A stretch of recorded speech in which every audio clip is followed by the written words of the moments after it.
Imagina una pequeña carpintería en un pueblo remoto de Dinamarca, devorada por las llamas. No una, ni dos, sino 3 veces.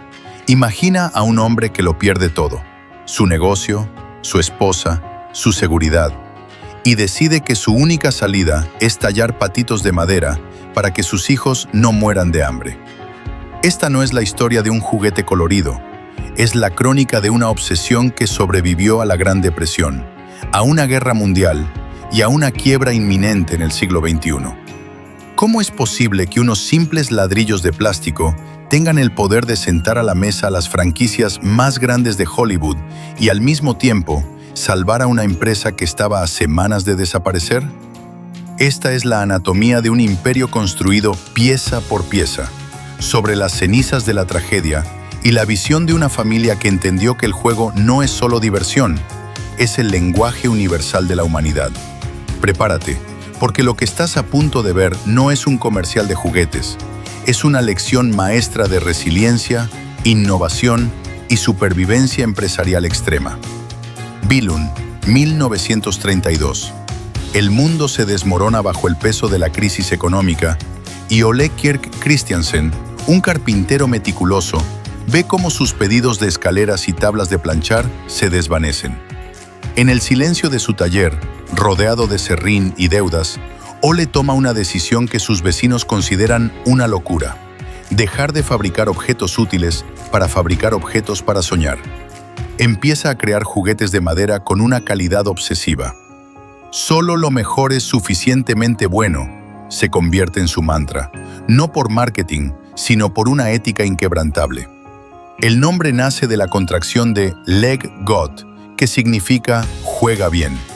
Lo que Ole no sabía era que en latín, casualmente, Lego significa yo armo. El destino estaba sellado en el nombre, pero el camino estaría pavimentado de fuego y dificultades técnicas que pondrían a prueba la cordura de cualquier emprendedor. La transición al plástico fue un acto de fe.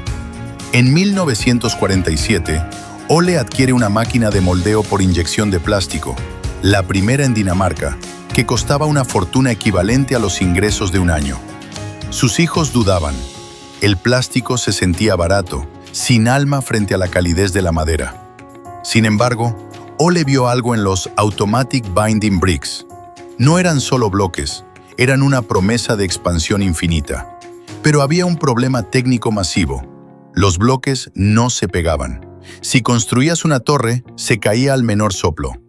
La empresa era un barco a la deriva, buscando un puerto donde la fricción y la física finalmente se pusieran de su lado. Tras la muerte de Ole en 1958, su hijo Gottfred hereda un negocio con potencial, pero sin un sistema. Fue en un ferry hacia Inglaterra, donde una conversación con un comprador de juguetes cambió la historia.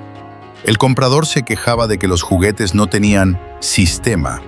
Eran objetos aislados. Gottfred regresó con una idea radical: el sistema de juego. Pero para que esto funcionara, los ladrillos necesitaban el poder de sujeción. Fue el 28 de enero de 1958 cuando patentaron el diseño del cilindro interno que permitía que los bloques se acoplaran y no se soltaran. Ese pequeño tubo de plástico fue el descubrimiento del fuego para Lego. Justo cuando el sistema empezaba a ganar tracción, el desastre golpeó de nuevo. En 1960, un incendio masivo destruyó la división de juguetes de madera. Gottfred se encontró en una encrucijada brutal: reconstruir lo viejo o apostarlo todo a esos ladrillos de plástico que muchos aún despreciaban.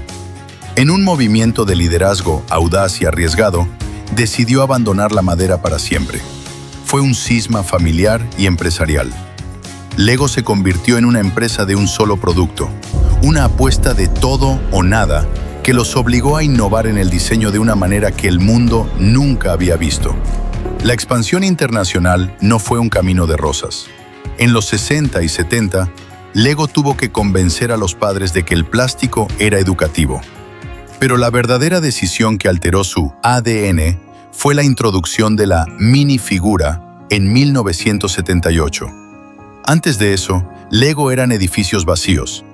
Al darle una cara sonriente y brazos articulados al sistema, Lego dejó de ser un juego de construcción para convertirse en un juego de rol.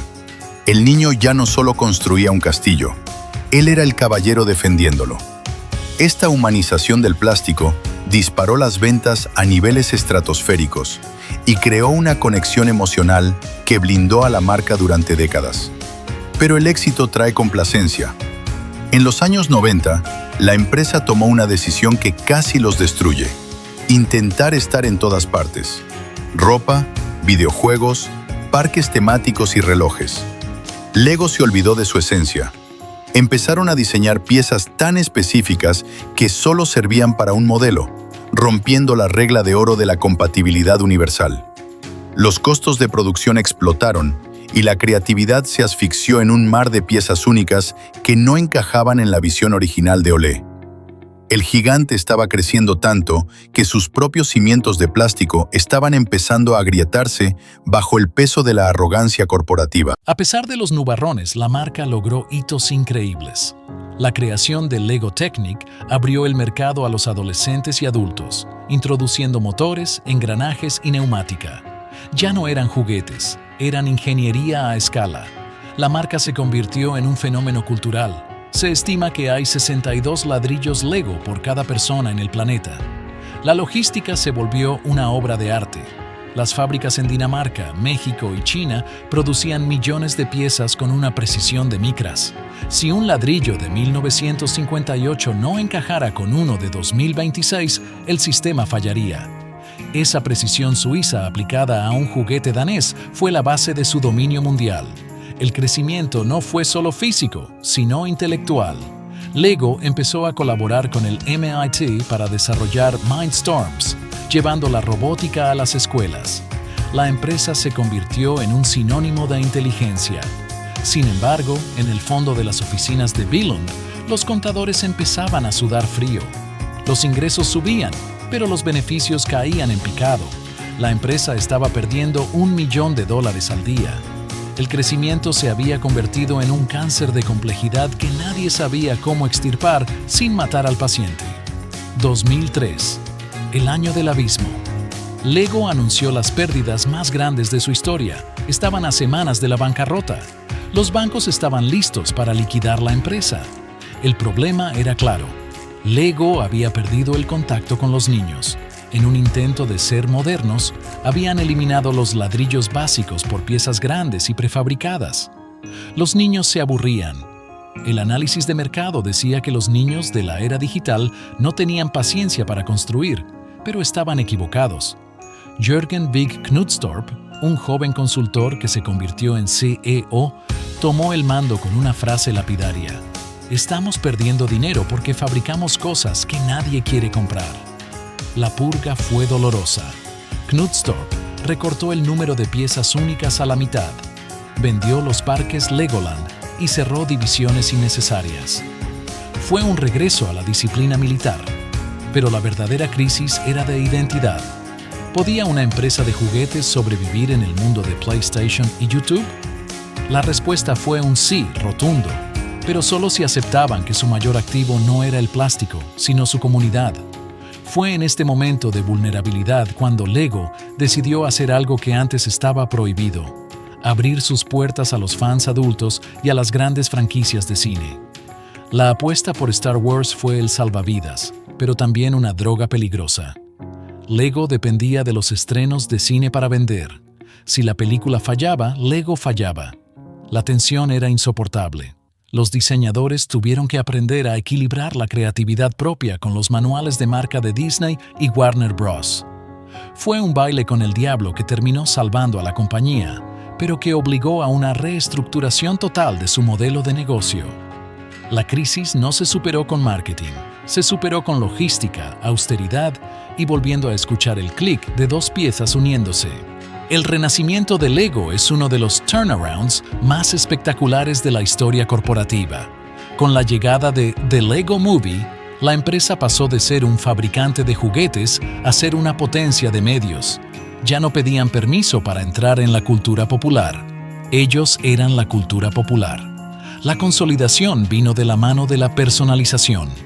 Lego Ideas permitió que los fans diseñaran sus propios sets, democratizando la innovación. El adulto que jugaba de niño ahora compraba sets de $800 del halcón milenario. El juguete se convirtió en una inversión, en arte, en un objeto de culto. Hoy, Lego es la juguetera más rentable del mundo, superando a gigantes como Mattel y Hasbro. Han logrado lo imposible: mantenerse relevantes en una era de pantallas táctiles. Su estrategia de fluidez de juego integra lo digital con lo físico sin perder la esencia del ladrillo. Han invertido miles de millones en buscar un plástico sostenible, demostrando que su compromiso con el futuro es real. La empresa que nació en un taller incendiado ahora lidera la conversación sobre sostenibilidad y educación global, consolidada como una marca que no vende productos, sino posibilidades infinitas. La consolidación final se dio cuando entendieron que su competencia no eran otros juguetes, sino el tiempo de los niños. Al crear ecosistemas donde la construcción es solo el inicio, videojuegos, series, películas y redes sociales, Lego se aseguró de que el clic se escuche en todas las dimensiones de la vida moderna. Han sobrevivido a la piratería china, a las crisis de suministros y a los cambios generacionales, porque su sistema es, por definición, adaptable. Un ladrillo Lego nunca es basura, es simplemente una pieza esperando hacer algo nuevo. La historia de Lego nos enseña que la calidad no es negociable, pero la forma de entregarla sí. Ole Kirk Christiansen nos dejó una lección de resiliencia. Las cenizas son el mejor fertilizante para las nuevas ideas. La empresa casi muere por olvidar quién era y se salvó volviendo a sus raíces con una disciplina feroz. Para cualquier emprendedor, Lego es el recordatorio de que la complejidad es el enemigo silencioso del éxito. Mantén tu sistema simple, mantén tu promesa clara y, sobre todo, nunca dejes de construir, incluso cuando sientas que te faltan las piezas. Al final del día, el éxito de Lego no reside en sus patentes o en sus fábricas robotizadas. Reside en la mano de un niño o de un adulto que une dos piezas y siente esa pequeña satisfacción del orden sobre el caos. La lección final es que los negocios más poderosos son aquellos que resuelven una necesidad humana básica: la necesidad de crear.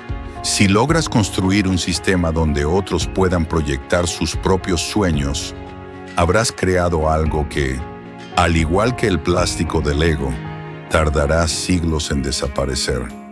Porque al final, todos somos constructores buscando nuestra pieza faltante. El marketing de Lego pasó de ser descriptivo a ser aspiracional. En los 80, sus anuncios mostraban a niños orgullosos de sus creaciones, sin importar lo abstractas que fueran. Esta validación del esfuerzo sobre el resultado final fue una jugada maestra que fidelizó a una generación entera. No te vendían un juguete terminado, te vendían el orgullo de haberlo terminado tú mismo.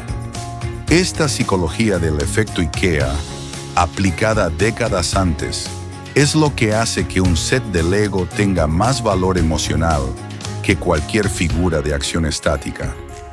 La cultura interna en Billund es un reflejo de su producto. Las oficinas no tienen cubículos grises, son espacios de juego. Esta filosofía de Serious Play se utiliza incluso en consultoría para grandes empresas. Lego demostró que el juego es una herramienta seria para la resolución de conflictos y la estrategia empresarial. Si quieres que tus empleados innoven, debes permitirles fallar, desarmar lo que han hecho y volver a empezar sin miedo. La iteración es el núcleo del diseño y de la vida. La batalla por la sostenibilidad es el próximo gran incendio de Lego. El ABS, el plástico que usan, es un derivado del petróleo.